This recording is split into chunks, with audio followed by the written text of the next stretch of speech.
आजाद Hindustan live, सच के साथ। नर्मदा स्नान प्रतिबंध, नावों का संचालन शुरू। ओंकारेश्वर में नाव दुर्घटना का मामला बिना मापदंड, नियम कानून, सुरक्षा व्यवस्था किए बिना मानधाता विधायक नारायण पटेल ने हरी झंडी दिखाकर नाव का संचालन शुरू किया। पिछले 20 दिनों से नर्मदा घाटों पर श्रद्धालुओं के स्नान, प्रवेश और नाव संचालन पर जिला प्रशासन ने लगाया था प्रतिबंध। शासन के जनप्रतिनिधियों के समक्ष प्रशासन हुआ नतमस्तक। बिना लिखित आदेश दिए, बिना नर्मदा पूजन कराकर विधायक ने नाव का संचालन तो शुरू कर दिया, लेकिन नर्मदा घाटों पर श्रद्धालुओं के स्नान पर वर्तमान में भी प्रतिबंध रहेगा।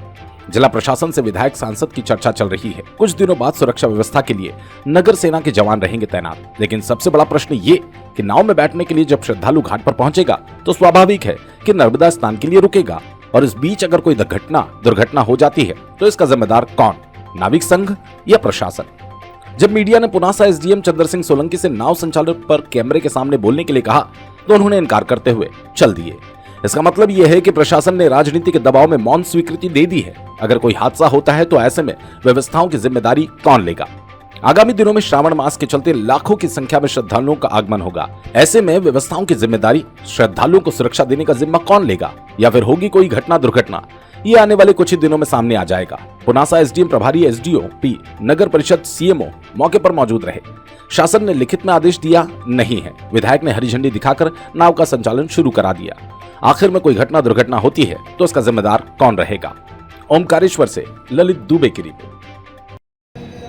अभी विगत 25 रोज पहले एक बहुत बड़ा तूफान आया और तूफान में गुजरात के बाप और बेटे नाव पे सवार थे और तूफान की वजह से वो नाव पलट गई और उसमें 5-6 आदमी सवार थे। उसमें से बाप और बेटे को नहीं बचा पाए नाविक भाई, और बाकी लोगों को बचा लिया।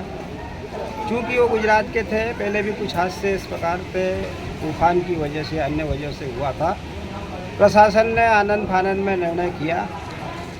सबसे पहले तो 4-5 दिन तक नाव बंद रखी, उसमें से वो अर्थी निकाली और उसके बाद प्रशासन भी सख्ते में आ गया, उनको भी जवाब देना पड़ता है। ये सब चीज़ें चलते चलते 1 महीना 1.5 महीना, करीब 1 महीना हो गया है।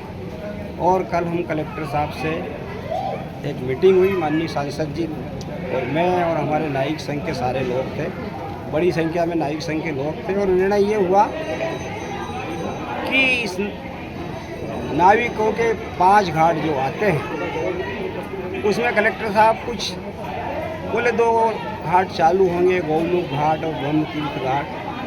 हमारे आग्रह पर, नाविकों के आग्रह पर कलेक्टर साहब ने स्वीकार किया कि 5 घाट चालू किए और वहाँ एक समिति, निगरानी समिति बने। और उसके बाद जो लाइसेंसधारी है और नावों पे लाइफ जैकेट बहुत ही अनिवार्य है, और जिसके नाम से लाइसेंस है, नाव का लाइसेंस है, इन लोगों को कलेक्टर साहब ने और हम लोगों ने विचार विमर्श के बाद ये तय हुआ कि नाव चालू की जाए। और माँ नर्मदा से भी आज हमने पूजना अर्चना कर माँ से आशीर्वाद लिया, भोलेनाथ से आशीर्वाद लिया कि हमारे नाविकों का जो संचालन चल रहा है अच्छा चले, और चलने के साथ साथ किसी प्रकार की यहाँ पे दुर्घटना न। इसके लिए मैंने अभी हमारे साथियों से चर्चा भी की कि इस प्रकार की अनहोनी होती है, इसके लिए भी हम बहुत जल्दी एक बड़ा अनुष्ठान पूजन करने वाले हैं जो हमारे बीच से चले गए उनकी आत्मा की शांति के लिए, और भविष्य में किसी प्रकार का, इस प्रकार का प्रकोप न आए, कोई हादसा न हो। इस सब चीज़ों को लेकर हम भगवान भोलेनाथ के चरणों में जाकर, नर्मदा जी के चरणों में जाकर पूजन अर्चना करेंगे। इसी तरह की नौका संचालन के दौरान एक आकस्मिक दुर्घटना हो गई, तो उसके परिषद में माननीय कलेक्टर महोदय, प्रशासन के अधिकारियों ने नाव संचालन बंद करा दिया था।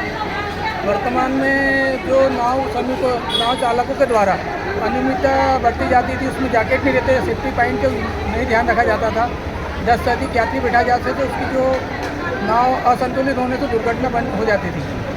इसके परिचय में इस बार उनसे जो नियमों के पालन करने के लिए निर्देशित किया गया माननीय कलेक्टर महोदय द्वारा, इस संबंध में उनके समूह और संगठन के द्वारा पालन करने के लिए मंशा जारी की और अनुमति दी है। इस संबंध में माननीय कलेक्टर के निर्देशानुसार विधायक जी द्वारा इनको नाव संचालन के घाटों पर अनुमति दी है। अभी उसके साथ ही अभी स्नान का पूर्ण रूप प्रतिबंधित रहेगा। ये कौन कौन से घाट स्नान के लिए ये पूरे प्रतिबंधित जो है? 5 प्रतिबंधित जो घाट 3 किए थे पूरे, और जो पूर्व से ये कब तक खुलेंगे?